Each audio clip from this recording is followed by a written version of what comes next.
శ్రీస్తుతి భక్తి టీవీ ప్రేక్షకులకు నమస్కారం. గత సంచికలలో మహావతార్ బాబాజీ, లాహిరి మహాశయులు మరియు స్వామి యుక్తేశ్వరగిరి గారి దివ్య చరిత్రల గురించి తెలుసుకున్నాం. మరి ఈరోజు మన కార్యక్రమంలో ఆ గురు పరంపర నుండి వచ్చి క్రియాయోగ విశేషాలను, సనాతన ధర్మ తత్వాన్ని అమెరికా సహా ప్రపంచ దేశాలకు చాటి చెప్పిన విశ్వయోగి పరమహంస యోగానంద గారి అద్భుత జీవిత చరిత్ర గురించి వివరంగా తెలుసుకుందాం. పరమహంస యోగానంద గారి పూర్వాశ్రమ నామం ముకుందలాల్ ఘోష్. ఆయన 1893 జనవరి 5వ తేదీన భారతదేశంలోని ఉత్తరప్రదేశ్ రాష్ట్రంలో గోరఖ్పూర్లో ఒక బెంగాలీ కుటుంబంలో జన్మించారు. తండ్రి భగవతి చరణ్ ఘోష్, తల్లి జ్ఞానప్రభాదేవి. వారి తల్లిదండ్రులిద్దరూ గొప్ప ఆధ్యాత్మిక చింతన గలవారు మరియు లాహిరి మహాశయుల శిష్యులు. ముకుంద చిన్నతనం నుంచే సాధారణ బాలుడిగా ఉండేవాడు కాదు. ఆయన మనసంతా దైవాన్వేషణలోనే ఉండేది. తనకు చిన్నతనంలోనే దివ్య దర్శనాలు కలుగుతుండేవని, హిమాలయాలకు వెళ్ళిపోవాలని పరితపించేవాడినని ఆయన తన స్వీయ చరిత్రలో రాసుకున్నారు.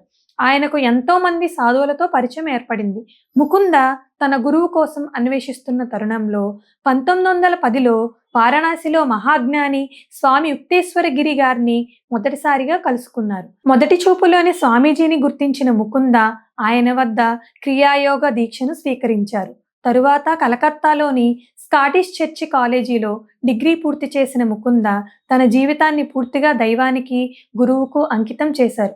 స్వామి యుక్తేశ్వరగిరి ఆశ్రమంలో కఠినమైన శిక్షణ పొందుతూ ఒక పరిపూర్ణ యోగిగా రూపాంతరం చెందారు. 1915లో ఆయన సన్యాస దీక్ష స్వీకరించి స్వామి యోగానంద అరణ్యగా, ఆ తర్వాత పరమహంస యోగానందగా ప్రసిద్ధులయ్యారు. 1920లో కలకత్తాలో జరిగిన ఒక అంతర్జాతీయ మత మహాసభకు ప్రతినిధిగా అమెరికాలోని బోస్టన్ నగరానికి వెళ్లే అవకాశం యోగానంద గారికి లభించింది. అమెరికాలో సనాతన ధర్మం మరియు యోగ విద్యను ప్రచారం చేయి అని బాబాజీ స్వయంగా ఆయనకు ఆదేశించారు. అమెరికా వెళ్లిన యోగానంద గారు అక్కడ సెల్ఫ్ రియలైజేషన్ ఫెలోషిప్ సంస్థను స్థాపించారు. ఈశాన్య అమెరికా అంతటా పర్యటిస్తూ వేలాది మంది అమెరికన్లకు ప్రాణాయామం, ధ్యానం మరియు క్రియాయోగ రహస్యాలను బోధించారు. హిందూ వేదాంతాన్ని, క్రియాయోగ విజ్ఞానాన్ని పాశ్చాత్య దేశాలకు శాస్త్రీయ దృక్పథంతో పరిచయం చేసిన మొదటి భారతీయ యోగి ఆయనే. మానవాళికి యోగానంద గారు అందించిన అమూల్యమైన కానుక ఆటోబయోగ్రఫీ ఆఫ్ ఏ యోగి.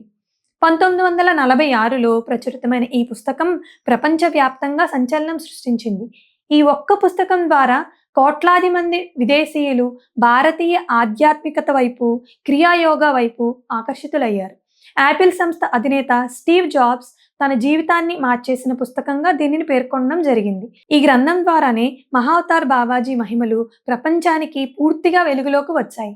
1952 మార్చి 7వ తేదీన అమెరికాలోని లాస్ ఏంజల్స్ నగరంలో ఒక దివ్య సభలో ప్రసంగం ముగించిన క్షణంలో పరమహంస యోగానంద గారు మహాసమాధి చెందారు. ఆయన భౌతిక దేహం గురించి వైద్యులు మరియు అధికారులు పరిశీలించగా మరణించిన 20 రోజుల తర్వాత కూడా ఆ శరీరంలో కుళ్ళిపోయినటువంటి లక్షణాలు ఏవీ కనిపించలేదని, దివ్యమైన సువాసన వెలువడిందని రికార్డులలో నమోదైంది.